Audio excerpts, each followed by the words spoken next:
Fourth Way podcast. So far in this series, we have laid out what the Bible has to say about government, and we've discovered what government is, does, and how it's formed. The last episode took what some might consider a very cynical look at government, though I'd personally call it a realistic look. Governments are divisive. They break people up into us and them groups. They diffuse responsibility. They monopolize violence. They have arbitrary claims to authority. And a lot of times they're really just all about self-interest. Governments promote self-interest by protecting one group's economic interests, often at the expense of others, either through preventing those in the outgroup from equal access to resources or by violently exploiting those in the outgroup that they think they can get resources from without repercussions.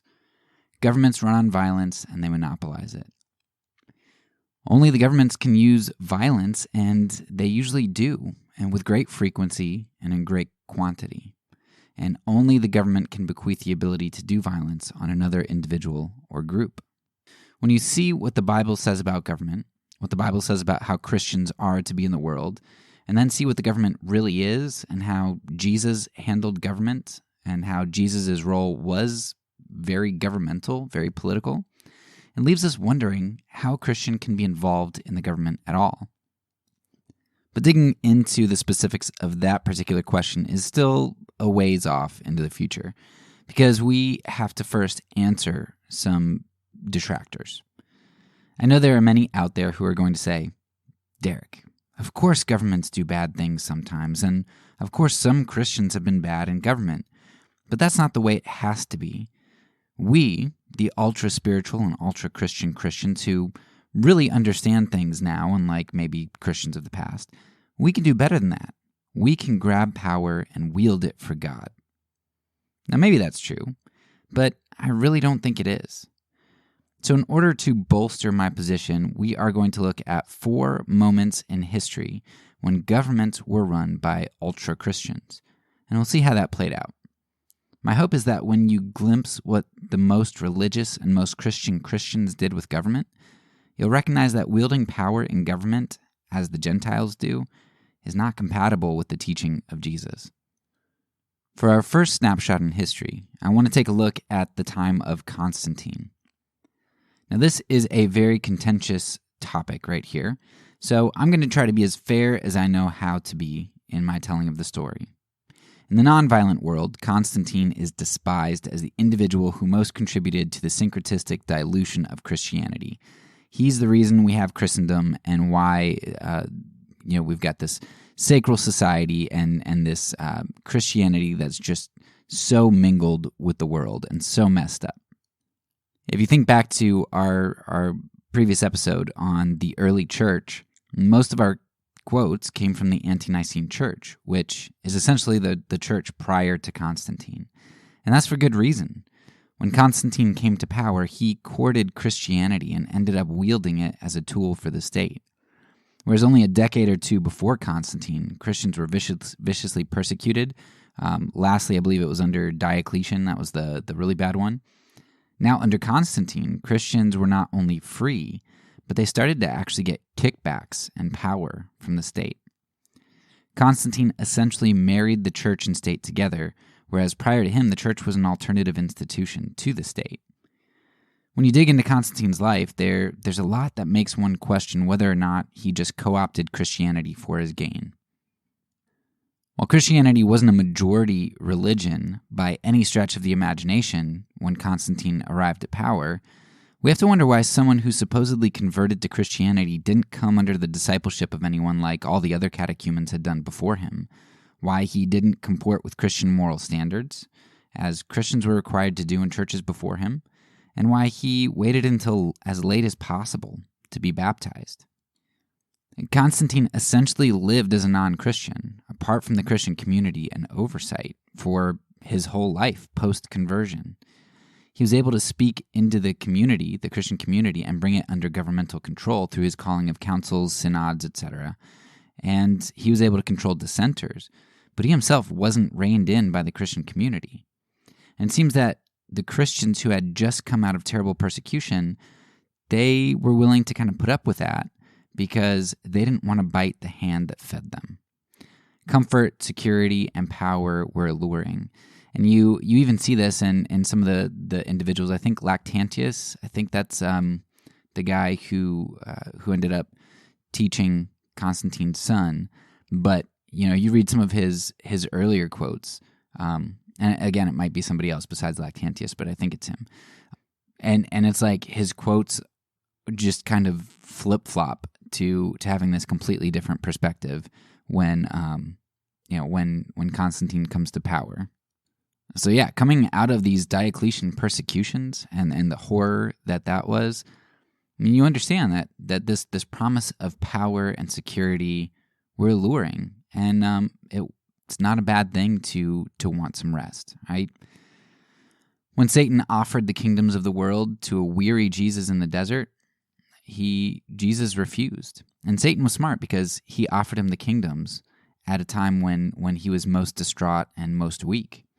And it seems like Constantine offered the kingdom to weary Christians. But rather than acting like Jesus and refusing those, they foamed at the mouth in acceptance. Of course, it might not be possible to judge Constantine by the fruits of his life and labors because he said he believes. I mean, if not executing your wife and children and friends means that you aren't a Christian, who then could be saved? Would murder and power-mongering really indicate that one hasn't been transformed by Christ? Who can judge? And there are many, many diverse opinions on Constantine which fall on a spectrum. I'll link a compilation of those opinions in the resources. It's a response to Lightheart, and you get Lightheart basically wrote a book about Constantine, and he's pro-Constantine and kind of defending him. And there's this good compilation of essays which basically responds to Lightheart, and some people are like, no, he's way off, Constantine was terrible, and other people kind of go all the way up to, yeah, Lightheart has some good points, Constantine's a complex figure, and I could see him being a Christian and trying to do some good things. Not at all trying to deny here that there is a complexity to the issue of Constantine.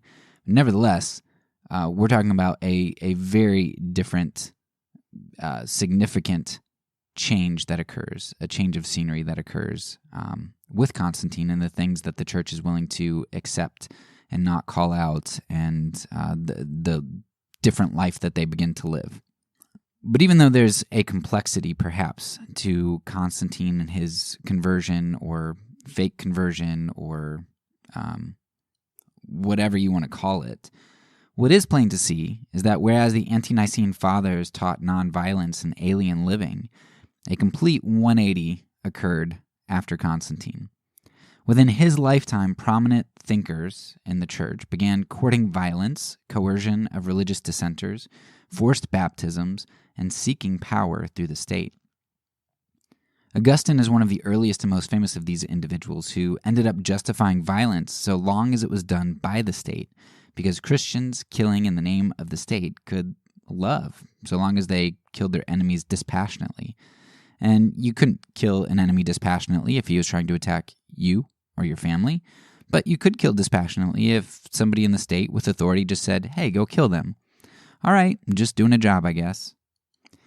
So Augustine took us miles away from original Christianity in terms of nonviolence, and later theologians, and especially modern American Christians, have taken us the last few inches to a place where self-defense and even defense of property legitimates violence.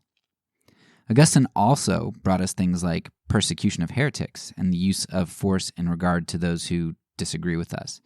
Now, actually, let me, because I'm not fully up to speed on church history, I won't necessarily say that Augustine brought us those things. I'll say that he made those things more mainstream. He was one of the biggest influencers who began persecution of heretics. So he wasn't the only one to do these things, but he's definitely the foundation that many others have used to build their case for violence. Suffice it to say that the post-Constantine church with power looked significantly different than the pre-Constantinian church with suffering and sacrificial love. The fruits of the one were sweet and transformative, and the fruits of the other were rotten and sacralistically stale. Speaking of sacralism, this would be an ideal time to explain this term because it's going to be something that comes up with some frequency. So sacralism is essentially the blending together of church and state, so that those in a particular region are not only considered citizens of a nation, but adherents to a religion. So with Constantine and the establishment of Christendom, or the church married to the state, this meant that more and more Romans began to be born into the church rather than reborn into it. Infant baptism eventually began to be required of all people, and the further we get into Christendom, the more divergence from Christianity and Christian practices were punished.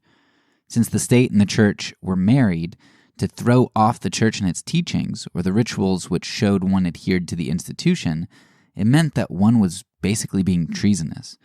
To throw off the church was to throw off the state because the two were intermingled.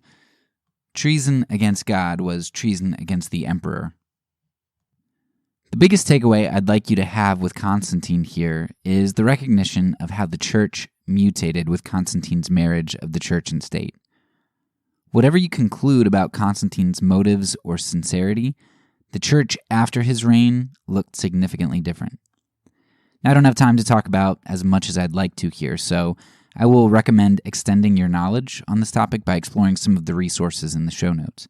I especially recommend Verduin's work, first his Anatomy of a Hybrid, and second, The Reformers and Their Stepchildren. Verduin lays out a beautiful depiction of what sacralism looks like and how it impacts Christianity.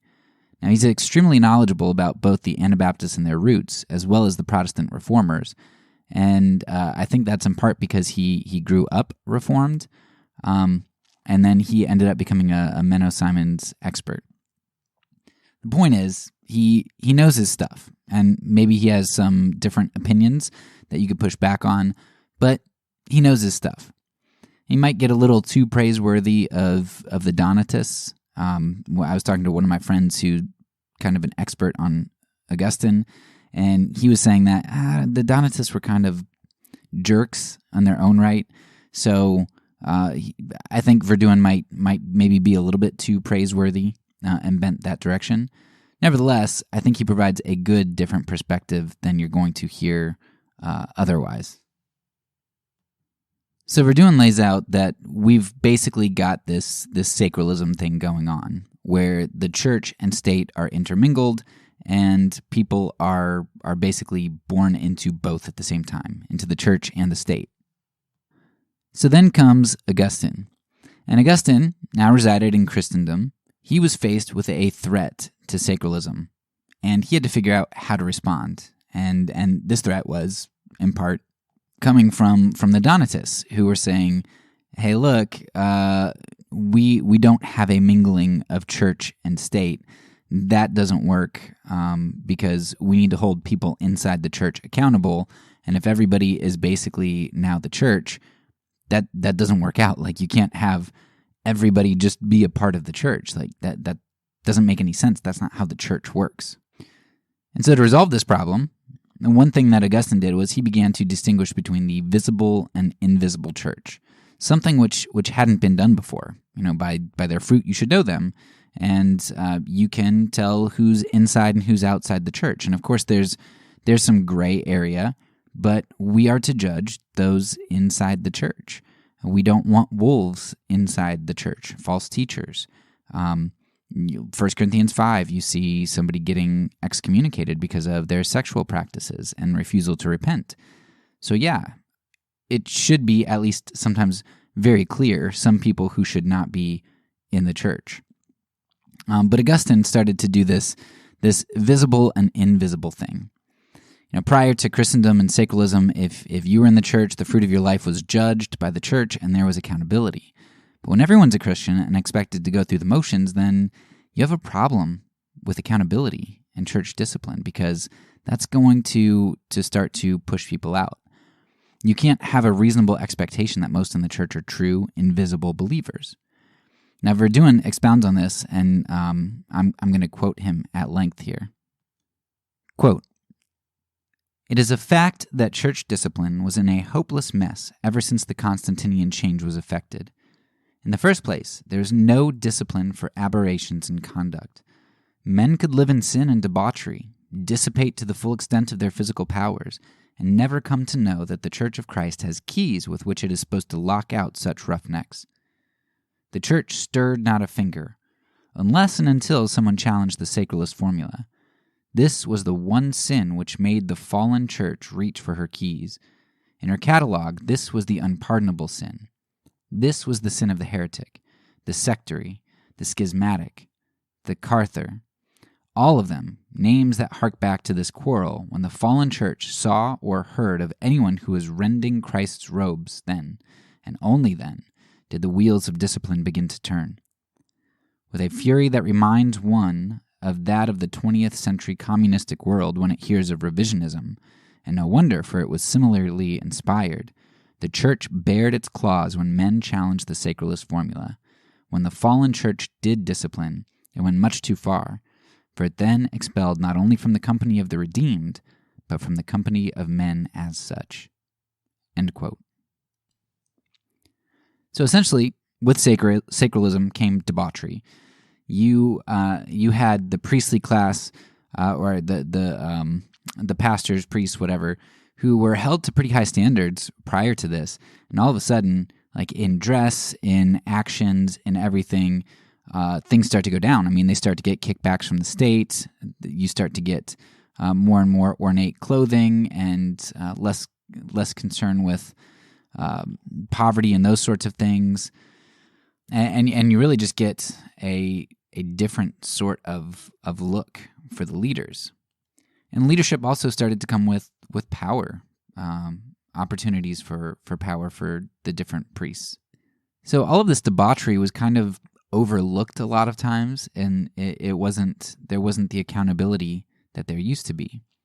But what did rise to the top as a severe offense, it wasn't this wicked living, but it was rather doing things which threatened the appearance of unity. And it really does remind me of communism, as Verdun says. If you remember back to our discussion of Solzhenitsyn, it's really a lot like that fruit vendor. If the vendor refuses to put out the sign, "All workers unite," which is given him by the government, then he can get severely punished. Why severe punishment for something tiny like not putting out a sign? Because breaking the sacralistic unity in a sacralistic society can bring down the whole house of cards and subvert the power structures. So in Christendom, we see a huge shift in what is valued and what is disciplined, and how that discipline moves from church discipline to violence. We also see how we move from only a visible church to one which is almost absolutely indistinguishable from the world. And we see how rather than have a dichotomy between church and world, the government now severely punishes those who dissent. And really, the harshest punishments are for those who dissent, not for those who commit debauchery. Now, we've touched on Augustine a lot in this podcast, particularly when it comes to lying and also when it comes to violence.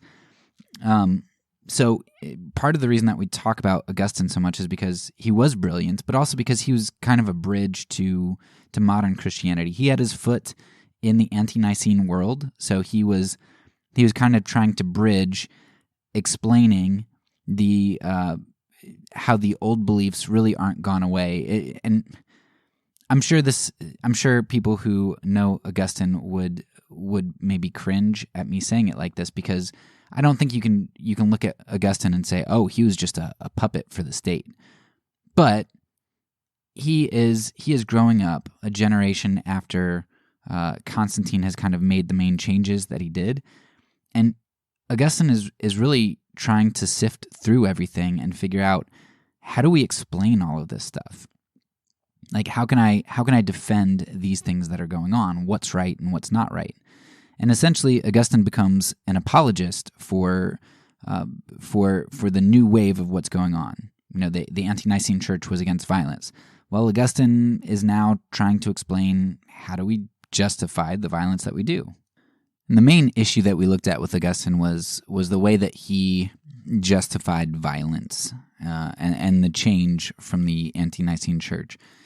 Augustine essentially was like, yeah, you know what? The Ante-Nicene Church, they were right about not killing people, because we do have to love. In all that we do, we have to love. And so Augustine was actually against killing intruders, like somebody who's coming to harm you. Because how do you kill somebody who's coming to harm you without having fear or selfishness and wanting to protect, your property? You can't do that in love, but you can kill for the state. And so Augustine talked about, the ordering of loves and all this kind of thing and intent of a heart. So Augustine is really good at explaining away things that he thinks he needs to preserve. And maybe that's unfair because Augustine's motives may have been all good, or he might have thought that they were good, but it seems kind of suspect to me. It seems like he's forcing some things here. So I think we're going to see a similar sort of thing here with the Donatists. I want you to listen to Verduin describe how Augustine handled the Donatist situation. Quote, "The Donatists pointed out that this would be to deviate from the policies of the master, who had not raised a finger, much less a sword, to restrain people from going away. More than that, when a sizable group walked out, he had confronted his disciples with the wistful question, 'Do you not also want to go?' To this line of thought, the cogency of which had not escaped him, Augustine replied, 'I hear that you are quoting that which is recorded in the Gospel, that when the 70 followers went back from the Lord, they were left to their own choice in this wicked and impious desertion, and that he said to the 12 remaining, "Do you not also want to go?"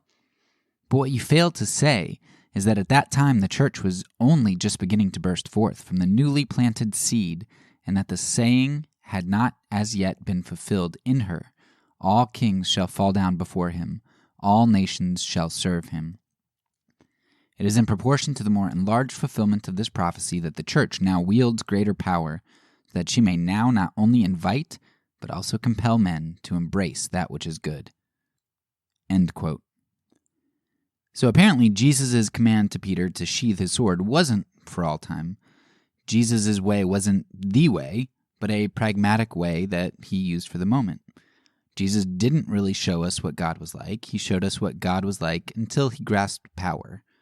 Now that God had the power of the state, a power Jesus could have had 300 years ago when it was offered to him by Satan, now God could really start to work in history through Christian Rome.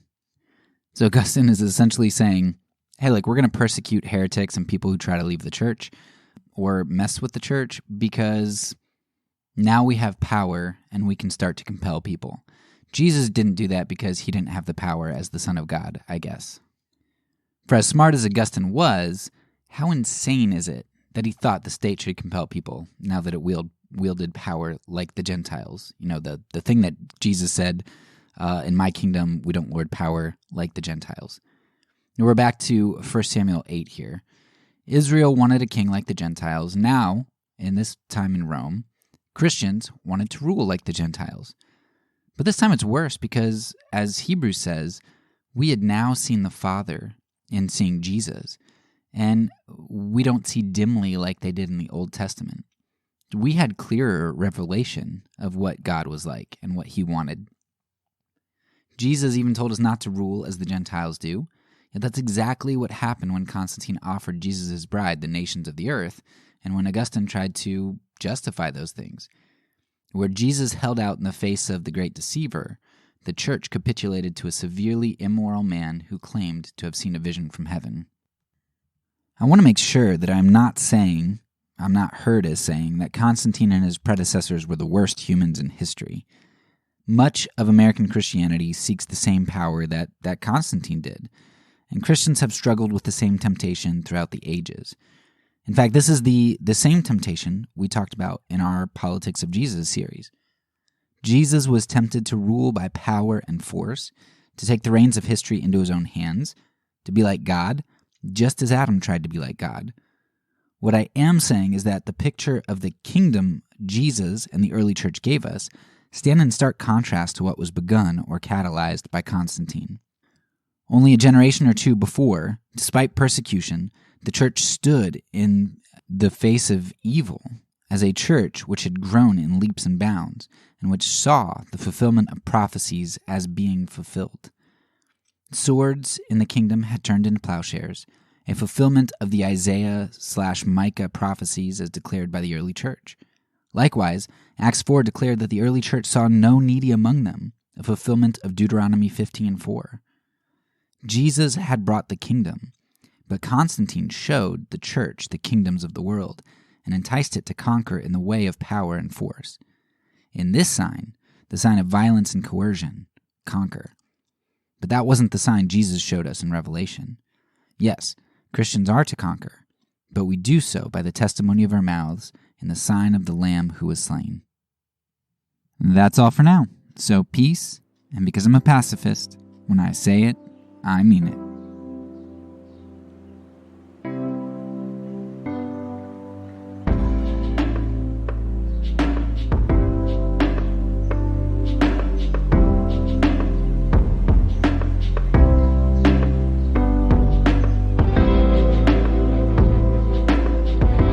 This podcast is a part of the Kingdom Outpost Network. Please check out the links below to find other great podcasts and content related to nonviolence and kingdom living.